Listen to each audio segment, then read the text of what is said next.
कल मैं अपने एक दोस्त से मिला और उसने मुझे बताया कि मैंने ट्रेडिंग करके कुछ ही टाइम में अपने पैसे को डबल कर लिया। मैं हैरान हुआ, तो मैंने सोचा कि क्या सच में ट्रेडिंग से पैसे कमाए जा सकते हैं। तो मैंने भी ट्रेडिंग स्टार्ट करना चालू की। तो मैंने 10,000 रुपए से ट्रेडिंग करना स्टार्ट किया और हुआ क्या, वो 10,000 रुपए 10 दिन में ही 5,000 रुपए हो गए। तो मुझे 10 दिन में ही इतना बड़ा लॉस हुआ, तो ये हुआ क्यों?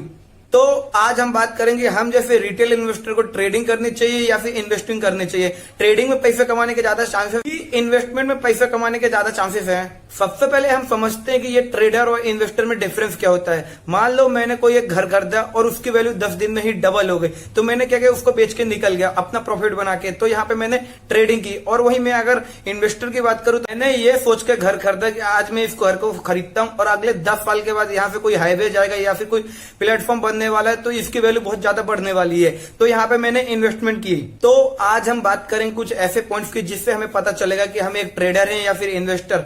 मान लो किसी कंपनी का शेयर एक टाइम पे 100 रुपए पे ट्रेड कर रहा था और अब वो 60 रुपए पे ट्रेड कर रहा है।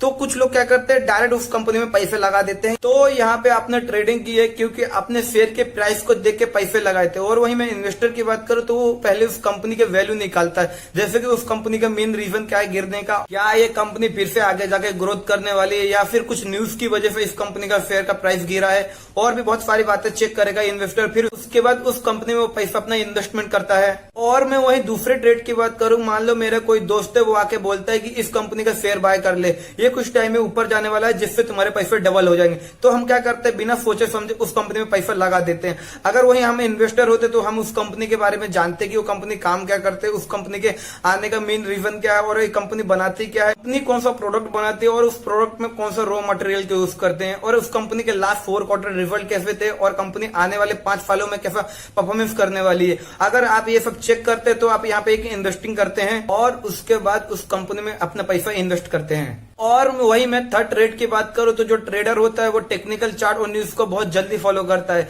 जैसे कि मान लो किसी कंपनी का शेयर अभी 100 रुपीज पे ट्रेड कर रहा है, टाइम के बाद वो शेयर 98 पे ट्रेड करता है। जो ट्रेडर होते हैं वो पैसे लगाते हैं, उनको पता कि अभी ये शेयर फिर से 100 रुपीज पे ट्रेड करेगा जहां से मैं अपने प्रॉफिट बना के निकल जाऊंगा। और कभी कभी क्या होता है, कुछ लोग न्यूज को भी फॉलो करते हैं। जैसे कि आपको पता ही अभी कुछ टाइम पहले पीओसी बैंक के बारे में आपको सुना ही होगा, तब सभी बैंक ऊपर ट्रेड करते हैं जिससे ट्रेडर लोगों को बहुत काफी फायदा हुआ होगा।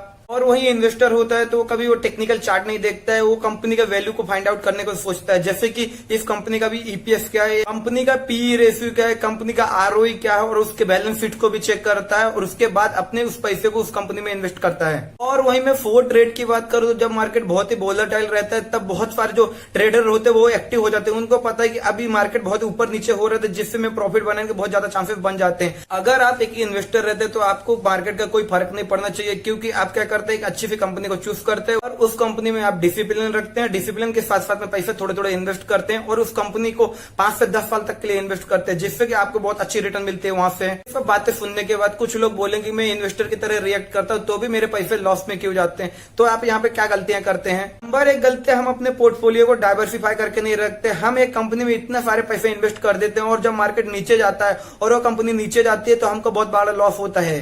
और दूसरी सबसे बड़ी गलती हम ये करते हैं कि हम पोर्टफोलियो तो बना लेते हैं। मान लो मैंने एक पोर्टफोलियो बनाया जिसमें हमारे 8 स्टॉक है, 8 में से 5 बहुत अच्छे परफॉर्मेंस कर रहे हैं और 3 बहुत खराब परफॉर्मेंस करते हैं। तो मैं क्या करता हूँ, जो अच्छे परफॉर्मेंस कर रहे हैं स्टॉक उसमें से पैसे निकाल के जो दूसरे स्टॉक्स में लगा देता हूँ। तो क्या होता है, जो हमारा पोर्टफोलियो रहता है वो पूरा खराब होने लगता है और उसके बाद हमको लॉसेस बढ़ने के चांसेस बहुत ज्यादा हो जाते हैं। और वही मैं तीसरी गलती की बात करूं तो हमें किसी भी कंपनी के साथ इमोशनली अटैचमेंट नहीं होना चाहिए। मान लो कोई कंपनी जिसका शेयर एक टाइम पे 100 रुपीज पे ट्रेड कर रहा था और अब वो 60 रुपए पे ट्रेड कर रहा है, तो हमें क्या करना चाहिए, उस कंपनी में पता करना चाहिए क्या वो कंपनी आगे जाने वाली या फिर ये कंपनी खराब हो गई है। तो हमें क्या करना चाहिए, उस कंपनी से तुरंत एग्जिट मारना चाहिए, ये सोचकर कि जो 60 रुपीज बचे वो हम कहीं और पे इन्वेस्टमेंट कर सकते हैं। अगर मैं बात करूं रिटेल इन्वेस्टर की, वो ट्रेडिंग करने जाता है तो उसको मार्केट के बारे में उतना ज्यादा नॉलेज नहीं रहता और उतना एक्सपीरियंस नहीं रहता। और वहीं मैं बात करूं सामने वाली पार्टी को, उनको मार्केट के बारे में नॉलेज रहता है और उनके पास हाईली क्वालिफाइड एक्सपर्ट भी रहते हैं। अगर रिटेल इन्वेस्टर ट्रेडिंग करने गया तो उसको लॉसेस होने के बहुत ज्यादा चांसेस हो सकते हैं। इसलिए आपको एक अच्छी कंपनी चूज करनी चाहिए और वहां पे अपने पैसे इन्वेस्ट करने चाहिए और उस पैसे को इन्वेस्ट करके कुछ टाइम देना चाहिए जिससे आपको बहुत अच्छी रिटर्न मिल सके। तो गाइस वीडियो को लाइक करें, कमेंट्स करके नीचे बताएं ट्रेडिंग और इन्वेस्टिंग के बारे में, फ्रेंड्स और फैमिली के साथ में इन्वेस्टमेंट के बारे में शेयर करें और मेन बात सब्सक्रिप्शन करना ना भूलें।